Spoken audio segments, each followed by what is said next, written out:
Wenn sie kommen, ist Stress vorprogrammiert. Unterwegs mit dem spanischen Wasserwirtschaftsamt. Ihr Ziel? Illegale Brunnen schließen. Wie die Landwirte reagieren? Die einen werden wütend, die anderen sind am Boden zerstört, weil ihre Lebensgrundlage auf dem Spiel steht. Manchmal braucht er sogar Polizeischutz, aber nicht in diesem Fall. Denn dieser Landwirt wirkt einfach nur verzweifelt. Guten Tag. Ich bin 37 Jahre alt, in der Blüte meines Lebens. Mein ganzes Leben lang bin ich schon hier. Ich habe Familie, 2 Kinder. Ich will das alles nicht verlieren. Ich bin als Erster dabei, wenn es um die Vermittlung geht. Wir müssen das Problem so schnell und so gut wie möglich lösen. Mann, ich kann verstehen, dass einen diese Zeiten zur Verzweiflung bringen.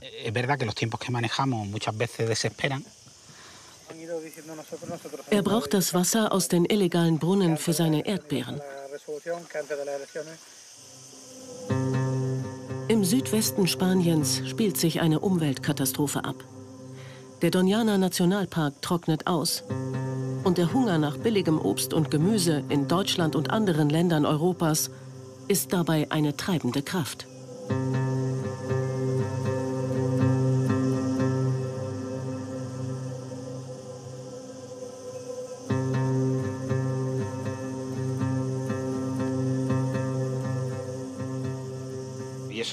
Sobald ich weitere Informationen habe, lasse ich es Sie wissen.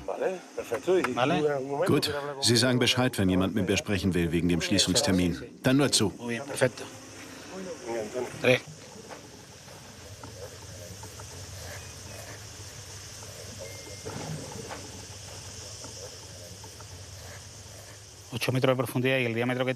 Der Brunnen ist 8 Meter tief und so etwa 3 Meter breit. Aber den können wir heute noch nicht abreißen. Das ist viel zu viel Material. Im Süden Spaniens soll es Tausende solcher illegaler Brunnen geben. Genau weiß niemand, wie viele in den Hügeln versteckt sind.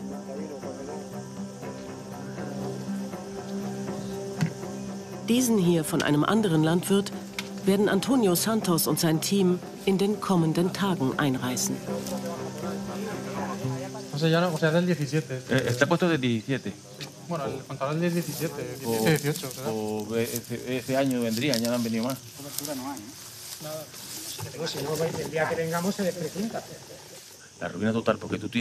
Das ist der totale Ruin für uns. Wir haben für unsere Bewässerungsanlagen Kredite aufgenommen. Und jetzt können wir nicht säen. Was sollen wir denn jetzt machen? Wo ist das ganze Geld hin, das die Europäische Kommission für eine nachhaltige Infrastruktur nach Spanien geschickt hat? Es sind 40 Jahre vergangen und wir wirtschaften immer noch so weiter. Wir machen immer so weiter. Wir haben hier etwa 80 Fälle, die wir angehen. Die Schließung werden wir auch erzwingen.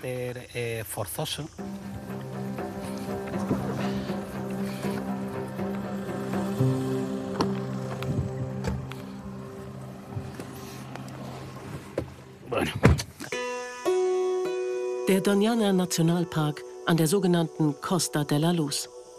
Das strahlende Sonnenlicht hat der südlichsten Spitze Spaniens ihren Namen gegeben. Viele Jahre galt der Park als eines der wichtigsten Feuchtgebiete Europas. Doch die Lagunen sind ausgetrocknet und Niederschläge gibt es hier kaum mehr. Auch der Grundwasserspiegel sinkt immer weiter. Seit Jahren entnehmen Landwirte zu viel Wasser aus dem Boden. Für Erdbeeren, die auch in Deutschland im Supermarktregal landen. Doch es regt sich Widerstand.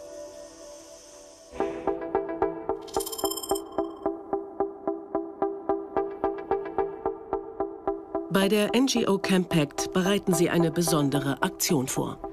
Der Kampf um das Wasser in der Doñana steht so sehr symbolisch für die Folgen der Klimakrise, die langsam in Europa ankommen und auch hier neue Verteilungskonflikte aufmachen. Wir sehen jetzt hier auf der Karte, wo die verschiedenen Standorte von der Werbekampagne sind. Immer so in der Nähe von Edeka-Filialen natürlich, weil da sind ja die Leute, die wir erreichen wollen. Ob das klappt? Das will Friederike Gravenhorst überprüfen. Große Werbeanzeigen sollen die Menschen aufrütteln.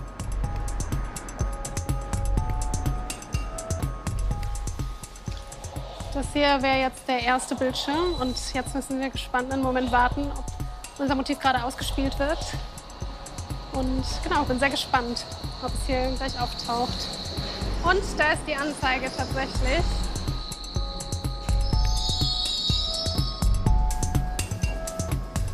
Nochmal viel größer, als ich mir das vorgestellt habe tatsächlich.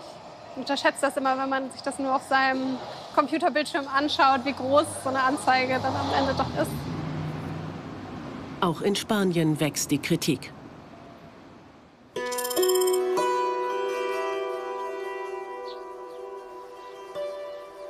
Die intensive Landwirtschaft am Rande des Doñana Nationalparks bedroht die Tier- und Pflanzenwelt. Davor warnt Felipe Fuentesas. Der Aktivist beim Worldwide Fund for Nature beobachtet, wie der Nationalpark seit Jahren immer mehr Wasser verliert. Und wie der illegale Anbau die Lage noch verschärft. Hay una sensación un poco de tristeza. Es ist traurig. Schon seit vielen Jahren versuchen wir zu erreichen, dass sich der Nationalpark wieder erholt. Aber wir sehen, dass der wirtschaftliche Druck nur noch weiter steigt, dass die Politik nichts erreicht.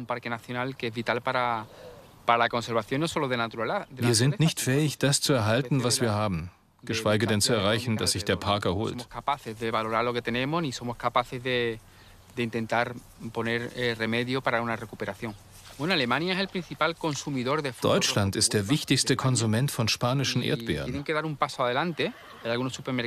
Die Supermärkte sollten mal einen Schritt nach vorne gehen und sicherstellen, dass alle Früchte, die sie anbieten, mit legalem Wasser gewachsen sind.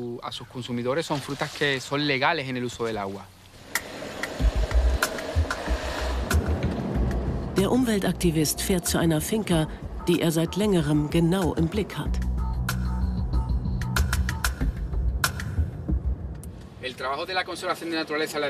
Das Öffentlichmachen von Umweltsünden birgt immer ein gewisses Risiko, auch in diesem Fall.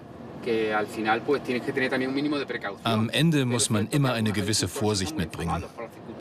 Einige Landwirte können sehr wütend werden.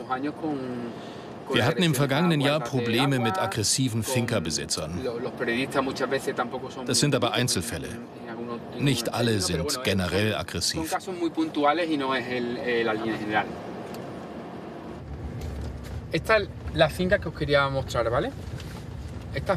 Das ist die Finca, die ich euch zeigen wollte. Diese Finca hat 3 Brunnen. Das hier ist einer. Was passiert?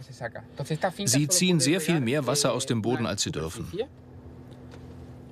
Sie bauen Blaubeeren hier an, das ganze Jahr über. Dahinter wachsen Erdbeeren, die bereits abgeerntet wurden.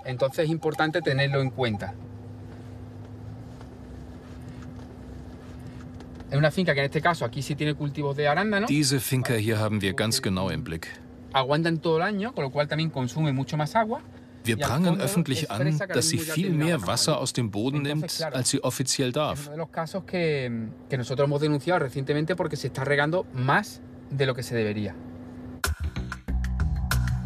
In Begleitung von Reportern will er hier lieber nicht aussteigen.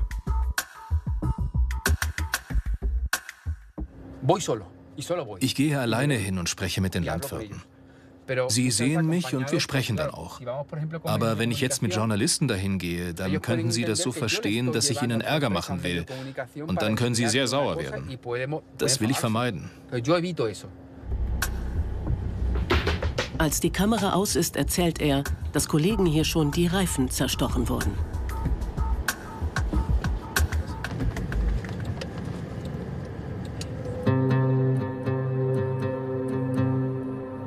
Aber wenige Tage später ist es doch noch möglich, die Plantagen zu filmen, die illegal bewässert werden. Hier sind die Erdbeeren bereits abgeerntet. Unterwegs mit dem Wasserwirtschaftsamt. Heute werden die Beamten illegale Brunnen zerstören. Der Landwirt scheint da zu sein.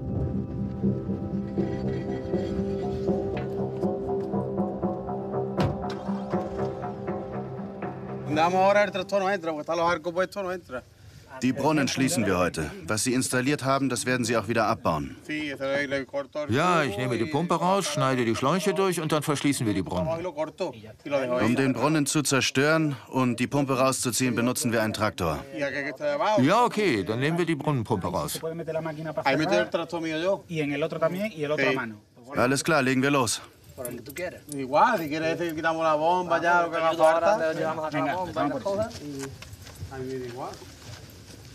Der Landwirt macht mit. Eine andere Wahl bleibt ihm kaum.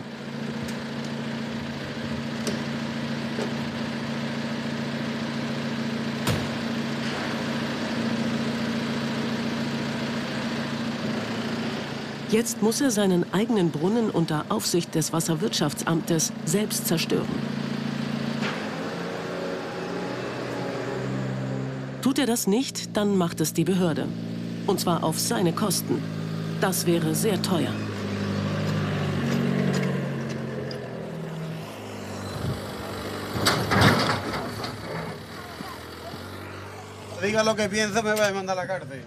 Ich sage, was ich denke.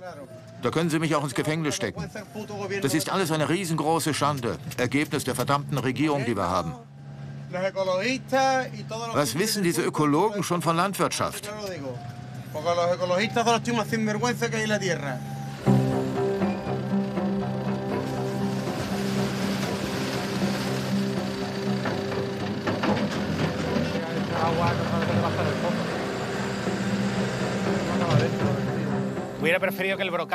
Ich hätte mir gewünscht, dass der Brunnenrand stehen bleibt, zur Sicherheit. Aber gut, hoffen wir mal, dass er ihn heute komplett zuschüttet.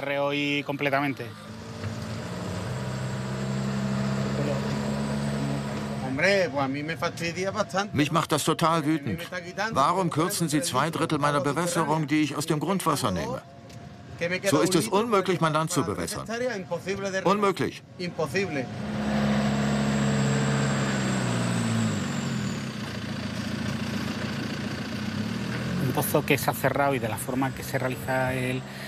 Ein so geschlossener Brunnen kann auch nicht mehr geöffnet werden.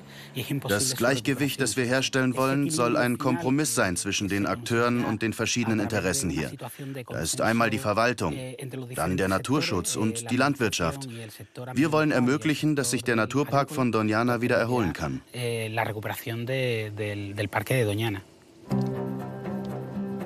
Diesen Brunnen haben Antonio und sein Team versiegelt.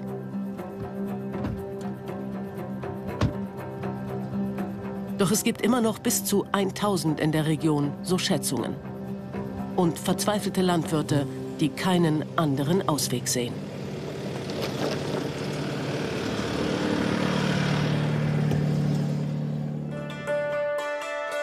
Nicht nur im Doñana Nationalpark, auch andernorts in Spanien spitzt sich der Konflikt um Wasser zu. Der Wasserspiegel des Stausees bei Sacedón nimmt immer weiter ab. Der See hat sich schon weit zurückgezogen. Trotzdem wird immer noch Wasser für die Landwirtschaft in den Süden geleitet.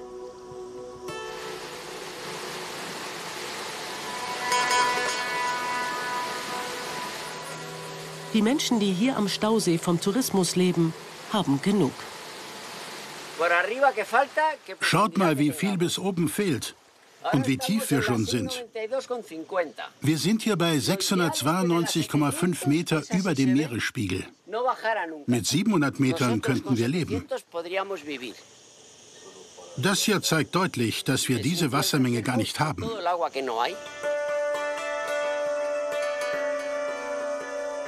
Doch der trockene Südosten des Landes hängt am Tropf des Tajo.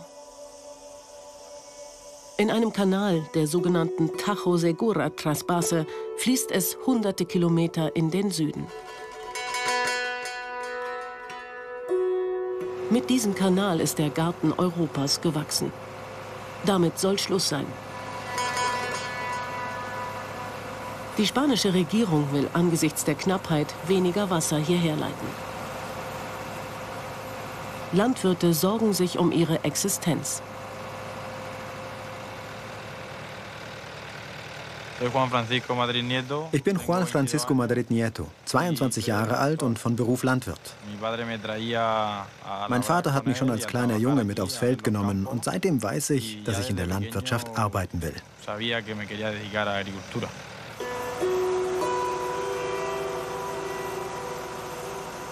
Aktuell kommt etwa die Hälfte des nach Deutschland importierten Salats aus Spanien, 43% der Gurken, knapp 70% der Erdbeeren und sogar 80% der Orangen. Ich mache mir Sorgen. Ohne Wasser ist das alles hier dem Tod geweiht. Anfang Juni. Nieto und sein Vater Ruiz säen bei über 30 Grad Mais aus. Der sandige Boden braucht viel Wasser. Jetzt müssen wir die Räder in Position bringen, damit sie sich gut drehen und die Saatkörner gleichmäßig verteilen. Dann können wir mit der Aussaat loslegen.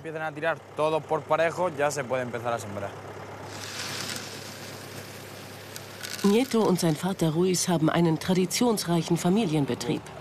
Mit dem Wasser aus dem Kanal aus dem Norden ist er gewachsen, über Jahrzehnte. Schon mein Großvater war Arbeiter auf unserer Finca. Dann hat er sie selber geführt, danach mein Vater, ich und jetzt bald wird sie mein Sohn weiterführen.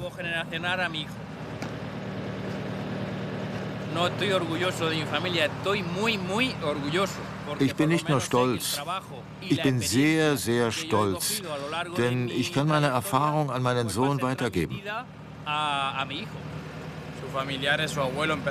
Unsere Großväter haben als einfache Arbeiter angefangen und heute haben wir die Finca in Familienbesitz und sind gewachsen. Das können wir mit Stolz sagen. Wenn es gleich nicht ganz präzise abläuft, dann treibt die Saat nicht aus.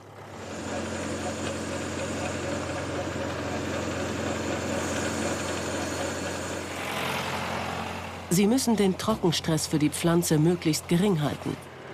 Sitzen die Körner zu tief, erreicht sie nicht genug Wasser. Die benötigte Wassermenge hängt stark vom Bodentyp ab. Sandige Böden brauchen sehr viel mehr Wasser als andere. Ein Vielfaches mehr. Vor allem jetzt im Hochsommer.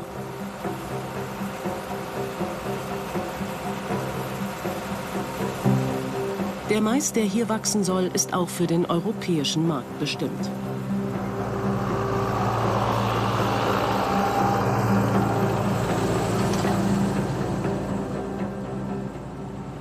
Die erste Probereihe ist ausgesät. Die sitzen schon sehr tief. Ja.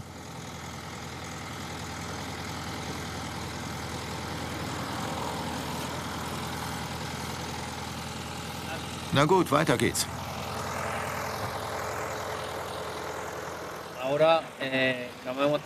Die Aussaat ist geschafft. Jetzt wird das Bewässern und Düngen wichtig. Nur so erreichen wir dann auch die beste Maisqualität für den europäischen Konsumenten, damit er auch zufrieden ist für den Preis, den er bezahlt. Jetzt brauchen wir viel Wasser. Das ist das, was wir am wenigsten haben. Ja, jetzt im Sommer brauchen die Pflanzen am meisten Wasser. In 4 Wochen soll dieses staubige Feld mit 40 cm hohem Mais bedeckt sein, wenn Juan Francisco präzise genug gearbeitet hat und das Wasser ausreicht.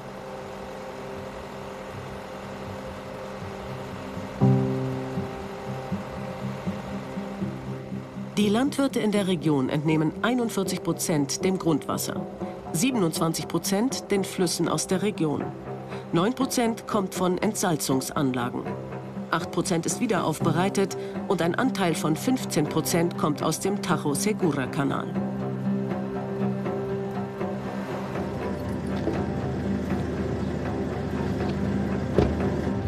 Vater Ruiz will die Wasserleitungen überprüfen.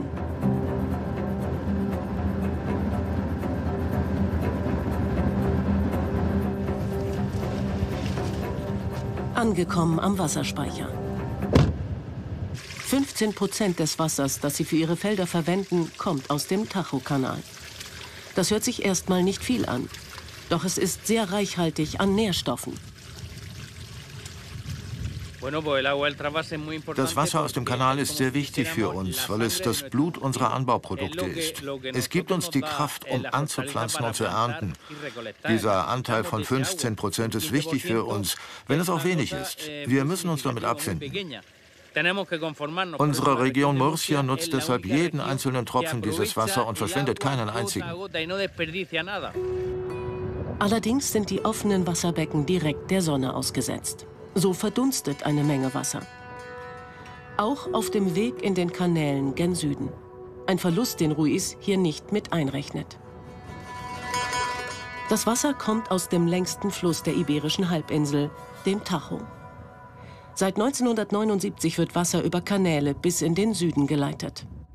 Doch die Niederschlagsmengen werden lange nicht mehr erreicht.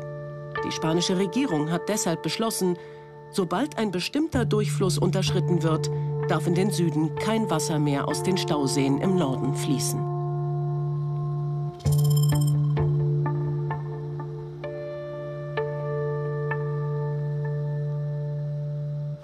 Hier bei Sacedón sinkt der Wasserpegel. Das beklagt auch Ricardo Ortega. Er betreibt hier einen Bootsverleih.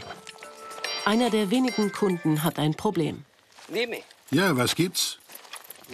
Ah ja, ich sehe Sie von hier. Sie müssen kurz warten. Wir müssen dem Kunden helfen, das Boot ist liegen geblieben. Fahren wir mal näher hin und schauen, ob wir das Problem lösen können?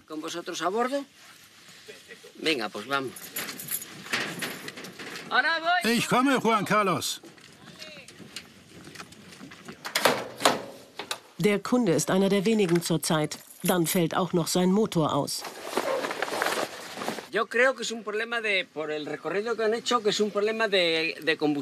Ich glaube, es liegt an einer zu geringen Kraftstoffzufuhr. Aber das müssen wir herausfinden.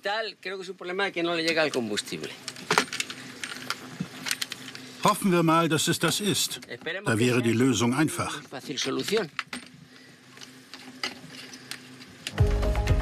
In den vergangenen Jahren hat der Tajo die Hälfte seiner Zuflüsse verloren. Dazu regnet es weniger als früher. All das führt zu weniger Wasser im Stausee und weniger Kunden. Ricardo ist froh um jeden Einzelnen.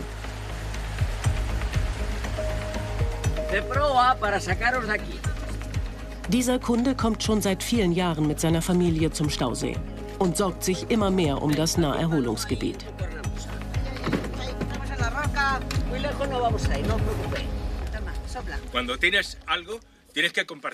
Wenn du etwas hast, dann sollst du teilen. Das machen wir auch gerne, aber nur, wenn die anderen auch etwas tun. Wir können nicht etwas teilen, was wir gar nicht haben.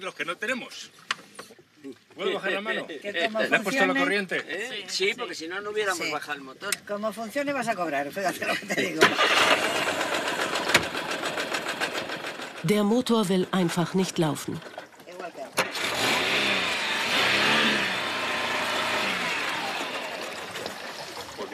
No puede ser, no son nuevas. No. Y ahora la línea está. Wir schleppen sie jetzt ab und bringen sie zurück zum Steg. Der Motor bekommt zu wenig Kraftstoff. Irgendwas stimmt mit dem Vergaser nicht. Die Tagestouristen müssen auf ein anderes Boot umsteigen. Für sie endet die Fahrt vorerst.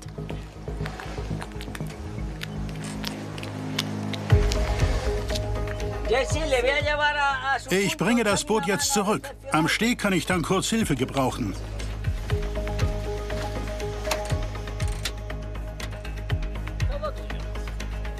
Als nächstes ist Ricardo mit seinem Sohn verabredet, draußen auf dem Stausee.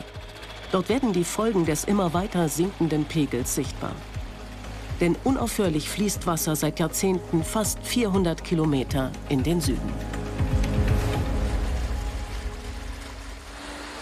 Bis nach El Mirador. Der Schriftzug Garten Europas prangt am Ortseingang. Das Wasser aus dem Tajo fließt direkt durch den Ort. Hier lebt die Familie von Nieto. Am Frühstückstisch mit seiner Mutter und seiner Schwester. Momente wie diese sind selten, weil Nieto normalerweise sehr früh aufs Feld muss. Heute hat er sich aber für einen wichtigen Termin freigenommen.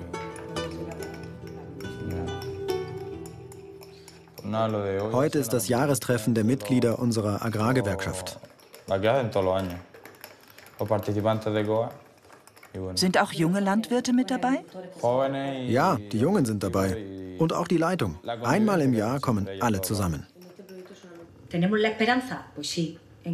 Wir haben die Hoffnung, dass sich wenigstens ein bisschen was verbessert. Weil ich glaube nicht, dass die derzeitige Situation nachhaltig ist für junge Leute. Ich hoffe, dass junge Leute wie er eine sichere Zukunft haben. Wenn es keine Landwirte gibt, dann kommt das Essen auch nicht auf den Tisch. Klar, bin ich stolz auf ihn.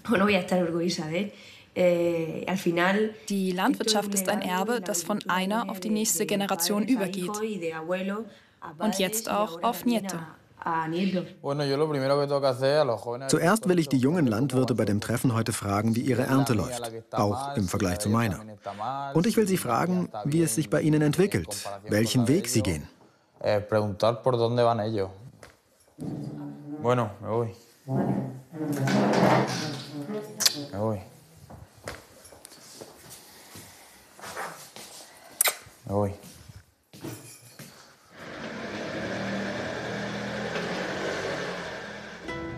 Nieto will junge Gleichgesinnte treffen, die für den Erhalt des Kanals kämpfen. Denn auf den Plantagen hier wird das Wasser knapp. Ricardo fürchtet derweil, dass seine wenigen Kunden noch weniger werden könnten. Ausgefallene Schnellboote wie dieses Exemplar brauchen viel Platz.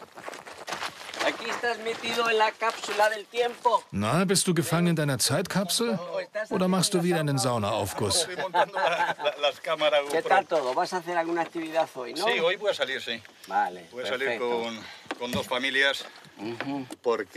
Es gibt doch noch andere Wasserkanäle. Man muss doch nicht immer dieselben Stauseen anzapfen. Das sind andere Kanäle, die man einfach nicht nutzt. Wir haben einfach keine neuen Ideen, um dieses Verteilungsproblem zu lösen. Stattdessen leiten wir seit jeher immer noch aus den gleichen Stauseen das ganze Jahr über Wasser vom Norden in den Süden. Immer und immer und immer wieder. Vale, venga, nos vemos, hasta ahorita.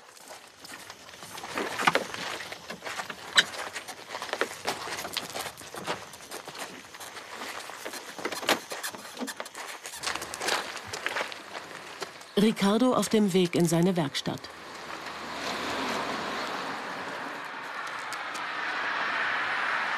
Durch den sinkenden Wasserspiegel hat er immer weniger Aufträge. Manche Flächen auf seinem Betriebsgelände liegen brach. Das ist ein Parkplatz. Den haben wir früher zum Beispiel für Reparaturarbeiten an unseren Booten benutzt und auch für Bootsanhänger. Als wir einmal bessere Zeiten hatten, haben wir ihn an einen Reparateur vermietet. Der konnte sich dann um sie kümmern, sie kontrollieren, überholen. Aber jetzt steht alles leer, weil der Wasserspiegel so niedrig ist.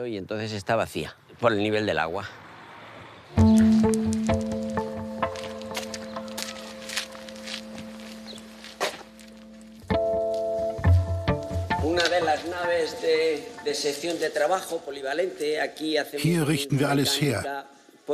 Wir haben eine Werkstatt, eine Lackiererei. Wir machen hier alles, sehr breit gefächert.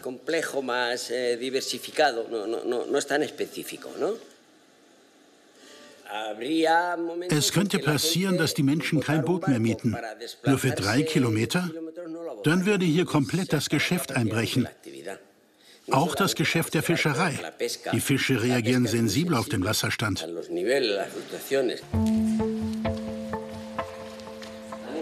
Ricardo hat noch Aufnahmen von den Anfängen des Unternehmens aus den späten 1950er Jahren.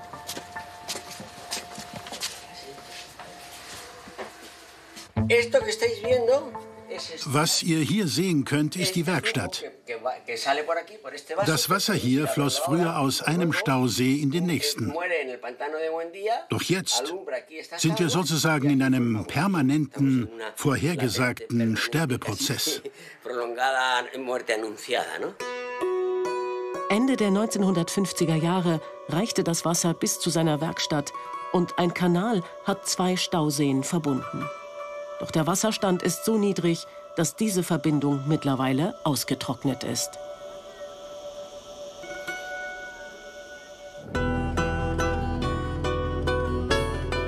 Zurück bei Nieto. Auf dem Treffen der Landwirtschaftsvereinigung im Südwesten des Landes will er sich mit anderen jungen Landwirten vernetzen.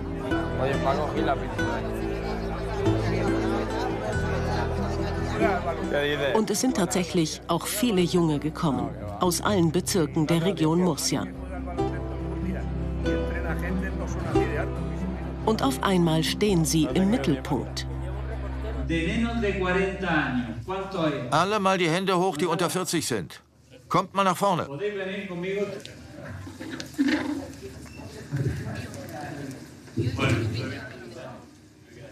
El otro día, ya os lo he dicho,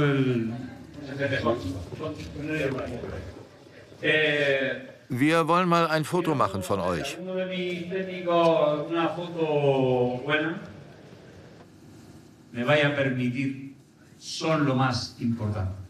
Das sind die wichtigsten hier. Sehr schade, dass gerade keine Frau dabei ist. Naja, das ändert sich vielleicht. Ohne Nachwuchs, keine Landwirtschaft, keine Ernte. Ohne sie geht nichts.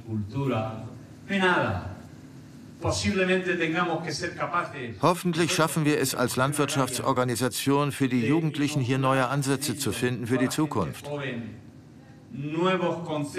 Denn unsere Umstände ändern sich gerade in Riesenschritten.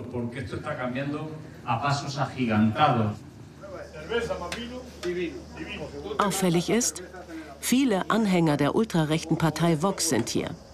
Sie sehen die Partei als letzten Ausweg aus der Wasserknappheit.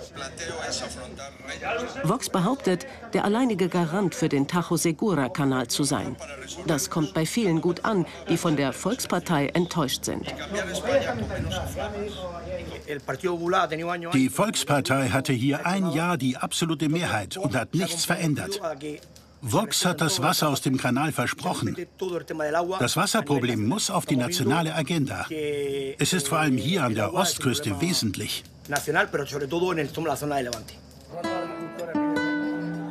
Bei den jüngsten Wahlen konnte die ultrarechte Partei Vox ihren Stimmenanteil in der Region Murcia im Vergleich zu 2019 fast verdoppeln, auf knapp 18%. Der Konflikt um Wasser ist ein wichtiges politisches Thema hier.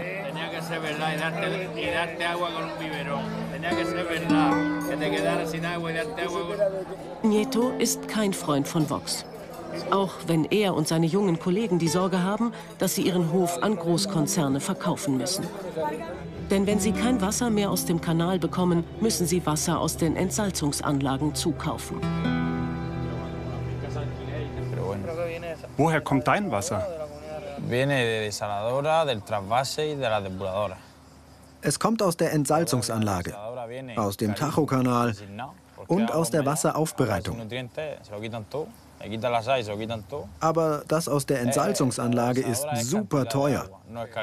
Wenn ich nur darauf angewiesen wäre, dann wäre das unbezahlbar für mich. Dann müsste ich sehr viele Nährstoffe zugeben.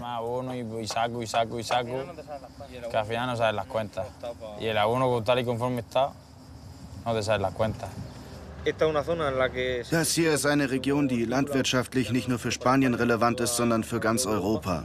Und wir können nicht mehr pflanzen, wenn wir nicht wissen, ob wir in Zukunft überhaupt genug Wasser haben.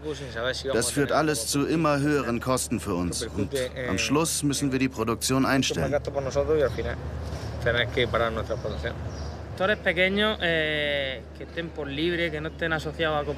Die Tage der kleinen, selbstständigen Landwirte ohne Vereinigungen im Rücken sind gezählt. Früher oder später müssen sie dicht machen, weil sie keinen sicheren Preis haben. Bald werden sie die Höfe ihrer Familien übernehmen. Doch sie blicken in eine unsichere Zukunft.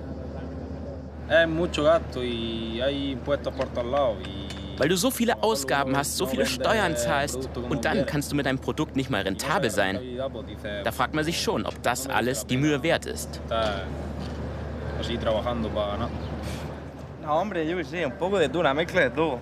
Wir brauchen auch in Zukunft ein bisschen von allem.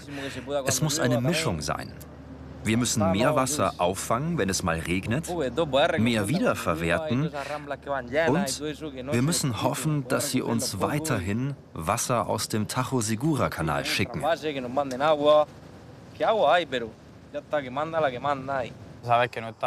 Schön zu sehen, dass man nicht alleine ist. Wir müssen zusammenhalten. Nur zusammen sind wir stark. Das Wasser aus den Entsalzungsanlagen und nötige Düngemittel müssten günstiger werden, fordern sie. Doch Subventionen sind umstritten. Die Nitratbelastung der Böden könnte steigen. Die jungen Landwirte wollen gegen die Pläne der Regierung, weniger Wasser in den Süden zu leiten, kämpfen. Die Wasserkonflikte betreffen auch deutsche Supermärkte. Denn sie kaufen außerhalb der Saison aus Spanien ein. Erdbeeren zum Beispiel. Von Edeka heißt es, man habe bereits viel unternommen. So sind neben der Zusammenarbeit mit regionalen Erdbeererzeugern auch Themen wie das Wassermanagement bei uns zentral. Wir haben bereits im vergangenen Jahr die Initiative des WWF unterstützt, die sich für den Erhalt des Doñana Naturschutzgebiets und damit auch für die Zukunft der lokalen Landwirtschaft einsetzt. Während der heimischen Saison stammen die Beeren der Edeka-Eigenmarken fast ausschließlich aus Deutschland. Doch die heimische Erdbeersaison dauert nur wenige Monate. In Deutschland verkaufen eigentlich alle großen Supermärkte Erdbeeren aus Spanien, vor allen Dingen natürlich zur Winterzeit, wenn es eben keine deutschen gibt. Wir wollen uns für den Moment vor allen Dingen auf Edeka konzentrieren und da gezielt den Druck erhöhen. Natürlich kann ich aber auch als Konsumentin sehr einfach auf spanische Erdbeeren im Januar, Februar verzichten. Denn wir wissen, 98% der spanischen Erdbeeren kommen aus genau dieser Dürreregion. Also mit sehr hoher Wahrscheinlichkeit sind alle spanischen Erdbeeren hier aus dem Umfeld der Doñana gewachsen. Außerhalb der Erdbeersaison in Deutschland, vor allem von Februar bis April, kommen die meisten Erdbeeren aus Spanien. Erst weit dahinter folgen Länder wie Griechenland, die Niederlande, Belgien, Italien und Marokko. In Spanien macht sich der sinkende Wasserspiegel am Entre Peñas Stausee immer deutlicher bemerkbar.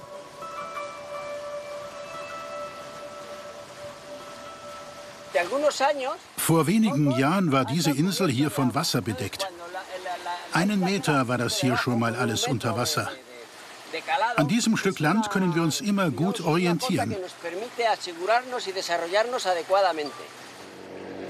Ricardos Sohn bereitet auf dem Wasser die Boote für weitere Touristen vor.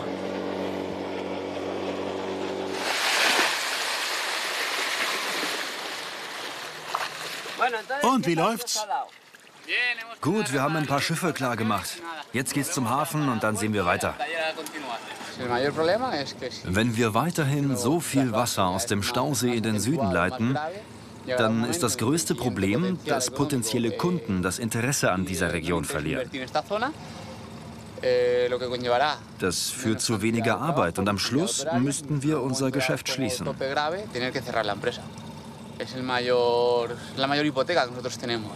Das Wasser ist das höchste Gut, das wir haben. Wenn wir einen stabilen Wasserstand hätten, dann würden immer Gäste kommen und wir hätten eine stabile Wirtschaftslage, was sich wohl jeder für sein Unternehmen wünscht.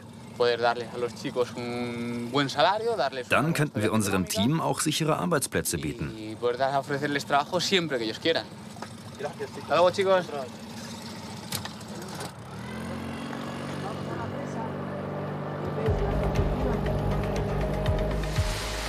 Ricardo liest regelmäßig den Wasserstand an der Staumauer des Sees ab. Das hier zeigt deutlich das Ausmaß der Wassermenge, die wir gar nicht haben. Das aber in einem großen Teil in den Süden fließt, bis in den Segura-Fluss. Das passt doch nicht zusammen. Das ist der Tajo-Fluss, nicht der Segura.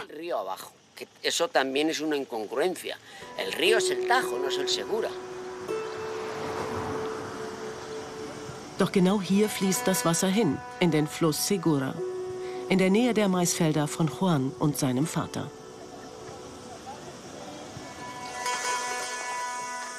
Das Feld, auf dem Nieto 4 Wochen zuvor den Mais ausgesät hat. Wo vor einem Monat nur Staub und Sand war, wachsen heute etwa 40 Zentimeter hohe Maispflanzen.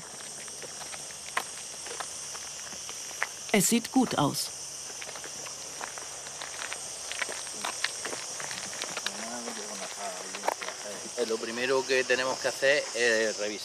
Das Erste, was wir uns ganz genau anschauen müssen, ob der Mais vor Würmern sicher ist. Denn gerade wenn der Mais so klein ist, sind die Würmer auf ihn scharf. Deshalb schauen wir uns regelmäßig die zarten Kolben hier an. Hier hat man die meisten Probleme damit. Bisher haben sie keine Würmer entdeckt. Ruiz ist mit der Arbeit von Nieto zufrieden. Er hat das mit der Saat gut gemacht. Eine gute Saat erkennt man daran, dass ein gleichmäßiges Maisfeld entsteht. Die ganze Parzelle sollte so gerade und gleich wie möglich aussehen.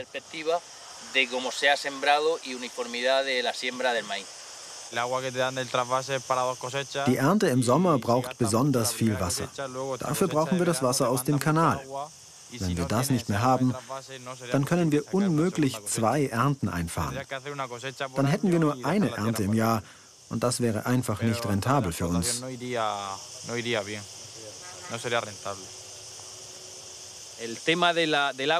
Die Regierung bestimmt über das Wasser.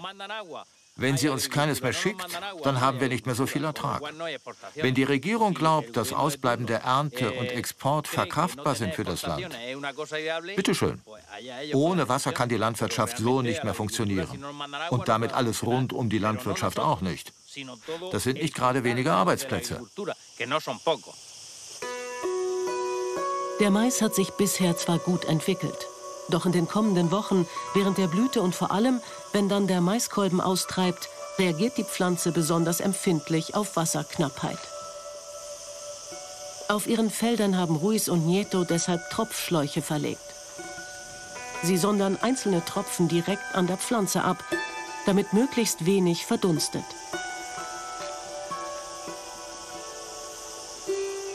Diese Methode spart Wasser. Der Mais kann es effizienter nutzen. Aber wird das ausreichen? Nieto, Ruiz und dem Garten Europas stehen schwierige Zeiten bevor.